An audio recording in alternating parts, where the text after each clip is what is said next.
So I cannot go back to Hong Kong for obvious reasons, but say if I am able to, I probably wouldn't. Not because I am scared, but more because it would make me sad seeing how much Hong Kong has changed.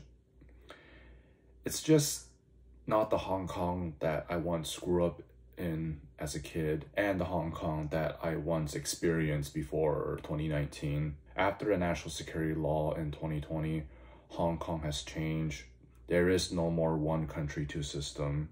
In fact, one country, two system is nothing but a name and a trap to arrest pro-democracy activists and politicians or anyone who supports Hong Kong independence. Hong Kong is basically like a city in mainland China. I could compare Hong Kong to Shenzhen right now. I have other Hong Kong friends that actually went back to Hong Kong recently and they said the same thing. They don't feel like it's Hong Kong, more like mainland China.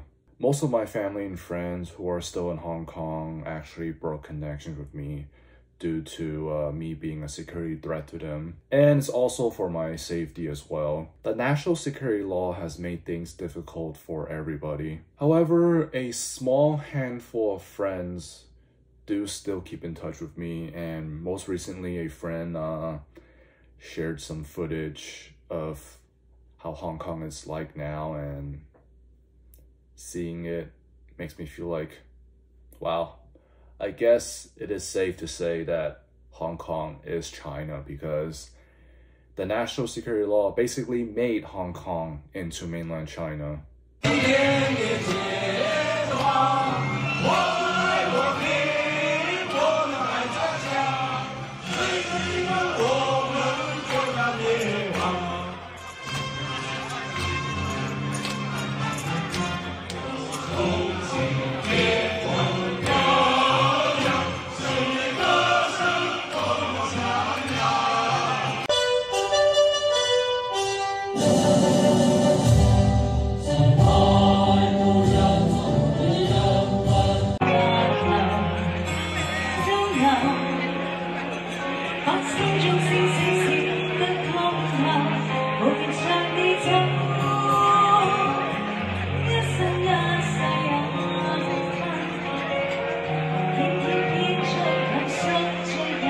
It's very unfortunate that the national security law has changed people's minds. And I'm not sure if Hong Kongers are doing this genuinely or by force, but it's just really sad seeing how Hong Kongers are showing loyalty to the Chinese regime. I mean, singing propaganda songs. This is something that is common in mainland China, but I guess it's becoming more common in Hong Kong as well. However, there are Hong Kongers who are pro-Beijing, mostly people who are older, but in this video, some of these people, they look like they're only a few years older or maybe younger than me. That's why it is even more sad to see younger Hong Kongers showing loyalty to the Chinese regime. Of course, singing the Chinese national anthem.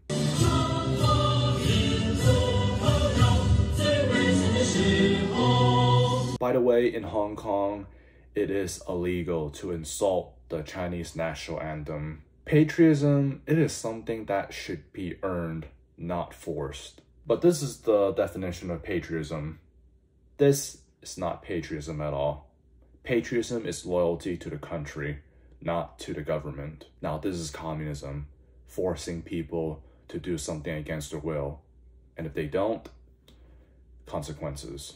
In the past, when I went back to Hong Kong, I only saw the PRC flag like a small handful of times. Schools, malls, the airport. But now, seems like they're everywhere. That's why I believe that Hong Kong is basically a city in mainland China. And seeing how much Hong Kong has changed for the worse, I probably wouldn't want to go back. After the national security law was passed in 2020, Hong Kong is changing a lot. Actually, every year it is changing for the worse, becoming more like mainland China. And with the 26th anniversary of the Handover coming up, I'm expecting more changes to come, and those changes aren't going to be good. In fact, the current chief executive of Hong Kong SARS, John Lee, announced this: Hong Kong will enact their own national security law. Well, the current national security law is already bad, but another national security law? Yes, officially Hong Kong is still under a one country, two system, but it is a trap. For example, whoever liked a post that is about Hong Kong independence could be arrested for violating the national security law. In fact, whoever in Hong Kong is subscribed or has been watching my YouTube channel, they could get arrested for violating the national security law. If you live in Hong Kong, unsubscribe and block me, please. I don't want you to get arrested. The Tiananmen Square massacre vigils. Before 2020, every year Hong Kongers would hold vigils on the anniversary to mourn the victims of the Tiananmen Square massacre. But because of the national security law, it is a crime to hold vigils. Why is it a crime? Because the Tiananmen Square massacre is erased in mainland China. And now with the national security law, the Chinese regime is using it as the ultimate weapon to erase it in Hong Kong as well. I think pretty soon, almost everyone in Hong Kong, not just Hong Kongers, foreigners as well, whoever is against the Chinese regime will be arrested at least once. That's why Hong Kong is no different from mainland China now. Oh, everybody, I would like to remind all of you that Hong Kong is not safe.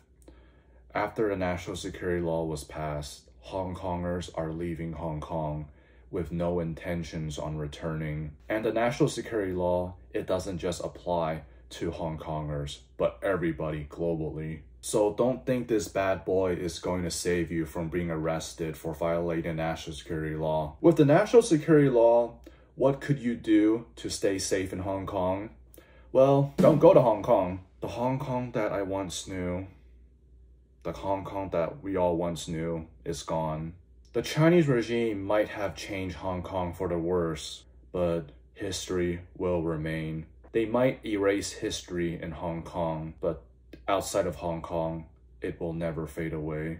And I will always have hope for Hong Kong, and have hope that one day God will bring down CCP. And I will also pray that one day I will be able to go back to Hong Kong, national security law and CCP free. To those who do support Hong Kong, thank you very much. Okay, I am probably going to get a lot of hate comments from Wu Maos. Come at me! Gotta make those 50 cents, right? Yeah.